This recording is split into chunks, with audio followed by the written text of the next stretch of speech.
एक कहानी, एक किरण। आज की हमारी कहानी के नायक हैं एक चोर। आइए तलाश करते हैं कहाँ छुपे बैठे हैं वो। रात के आखिरी तारे अभी रुखसत नहीं हुए थे।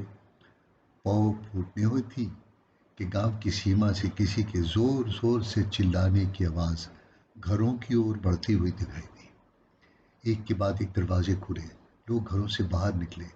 अलसाई हुई आंखों से गांव का चतुर और बुद्धिमान मौकाशनास साहूकार छाती पीटता रोता चिल्लाता आ रहा था।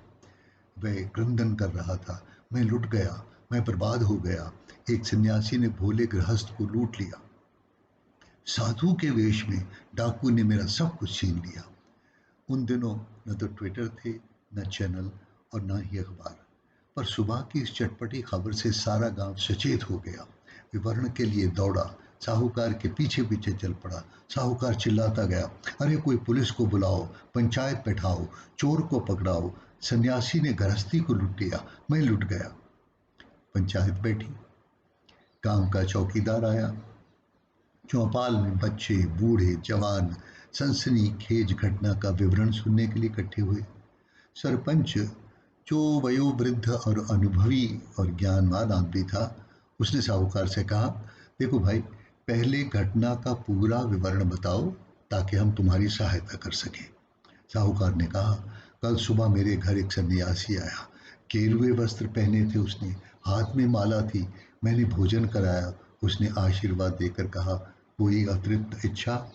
मैंने कहा, मेरी धन संपत्ति में वृद्धि हो। भीड़ के कान कहानी के रस से सजग हुए। जैसा कहना चाहते हूँ, आगे क्या हुआ? सन्यासी ने कहा, 100 का नोट है। मैंने दिया। उसने मंत्र पढ़ा, 200 हो गए। मैंने उसको 400 दिए। उसने मंत्र पढ़ा, 800 हो गए। उसने अगला मंत्र पढ़ा तो मैंने अंगूठी दी, और जब अंगूठी दी तो 2 हो गई। मैंने हार दिया तो 2 हार हो गए। मैंने सोचा, बहुत सिद्ध महात्मा है। सारे की सारी उत्सुक आंखें आश्चर्य से फैल गईं, जैसे पूछती हूँ, फिर क्या हुआ, फिर क्या हुआ?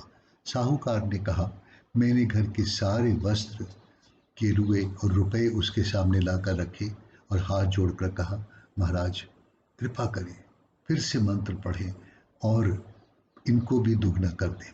सन्यासी ने कहा, देखो, ये काम मेरे अकेले की सिद्ध शक्ति से बहुत बाहर है। इसको तुम तो प्रेतमाओं के सहयोग लेकर ही पूरा कर सकते हो। सारा धन और जेवरात एक घड़े में डालकर रात को मरघट ले आना। तुम घड़ा पकड़ना, मैं मंत्र पढ़ूंगा, और जब मैं मंत्र पढ़ूंगा तो उस समय जिन जिन लोगों का संस्कार उस मरघट में हुआ होगा, उन सब की संपत्ति तुम्हारे घड़े में आ जाएगी। रात को हम मरघट की ओर चले। रास्ते में सन्यासी ने मुझे समझाया, डरना नहीं। अगर कोई भूत प्रेत तुम्हारी गर्दन भी पकड़ ले तो नारी कंकाल को तुमको आलिंगन में ले ले, मरे हुए पशुओं की आवाज़ और अस्थियां तुम्हारे सामने नृत्य करती नजर आए तो डरना नहीं। बस मेरे साथ मंत्र बोलते रहना। तुम डरे, घड़ा हाथ से खिसका तो सब धन ज्वारात मिट्टी हो जाएंगे। भीड़ में रोमांचकारी सन्नाटा छा गया। सब शरीर साहूकार की ओर झुके हुए थे, जैसे कहते हूँ, सांस भी मत लो, सांस भी मत लो। आगे हुआ, कहानी में आगे हुआ। साहूकार ने कहा, मरघट की दीवार तक पहुंचते पहुंचते मेरा शरीर भय से कांपने लगा। सोचा, अपना माल लेकर लौट चलूं, दुगना तो क्या करना है, कहीं इतने से भी न जाता रहूं। सन्यासी ने उसको हौसला दिया। मैंने उसे कहा, देखो, तुम घड़ा लेकर अंदर जाओ, मैं दीवार के बाहर इंतजार करूंगा। जैसे दुगना हो जाए तुम घड़ा दीवार के ऊपर से कर देना और मैं पकड़ लूंगा। मेरी ओर से पूजा अर्चना सब तुम करके भगवान को प्रसन्न करो। जो माल मिलेगा उसमें 25% तुम्हारा, जो लाखों में होगा। वैसे तो तुम्हारे काम के 11, 21 या ज़्यादा से ज़्यादा 51 रुपए का रेट है, लेकिन मैं तुम्हें जितना माल बढ़ेगा उसका 25% दूंगा। सन्यासी घड़ा लेकर मरघट की दीवार फांदकर अंदर चला गया। मैं पूरी रात दीवार के बाहर इंतजार करता रहा। मैंने सोचा, इतना माल दुगना करना है, जाहिर है कि समय तो लगा ही। जब मैंने बहुत समय के बाद दीवार के ऊपर से झांक कर देखा तो मैंने देखा सन्यासी तो वहां था ही नहीं, बस गेरुए रंग की एक धोती पड़ी थी। अरे मैं लुट गया, मैं बर्बाद हो गया, सन्यासी लोभी था, मैं लुट गया, कोई चोर को पकड़ो। सरपंच ने कुछ सोचने के बाद कहा, इस घटना में दो चोर शामिल हैं। छोटा चोर सन्यासी था, बड़े चोर तुम खुद थे, क्योंकि तुमने बिना श्रम के माल को दुगना करने की योजना बनाई थी। बेईमानी पदार्थ योजना का विरोध नहीं किया था। लोभ ने झूठे स्वप्न को हवा दी और तुमने उसके मोह में आकर अपने सारे के सारे जवाहरात घड़े में डाल दिए।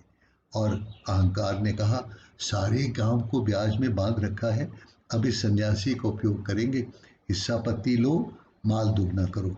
तुम्हारे मन में ही बेईमानी का सूत्रधार है और इस पूरी घटना का तुम खुद कर्णधार हो। तुम ईमानदार और सच्चे होते, तुम धोखा करने का साधन व उपाय न बनते। तुम्हारा लोभ, तुम्हारी लालसा, तुम्हारी बेईमानी की क्षमता में तुम्हारा विश्वास, न्याय के हाथों बच जाने का तुम्हारा अभ्यास ही तुम्हारे मन के भीतर छुपा हुआ चोर है। तुमने अपने जीवन मूल्यों में खरे होते तो तुम्हारे पास घड़ा रहता, गेरुए रंग की धोती नहीं होती। ईमानदारी की महिमा ऐसी ही बेईमानी के पास संकोच जाने का शर्म करती है। जैसे सूरज को कभी अंधेरा नहीं छूता, कमल के पत्तों पर जल नहीं टिकता, प्रेम के सामने वैमनस्य नहीं टिकता, श्रद्धा के सामने तर्क नहीं टिकता। अंतर्मन पावन हो तो आदमी भरता है, लुटता नहीं है। चोर तुम हो और हथकड़ी भी मन को बांध लो। हथकड़ी बांध लोगे तो स्वतंत्र हो जाओगे। ये रही चोर की खोज अपने अंतर्मन में बैठे हुए।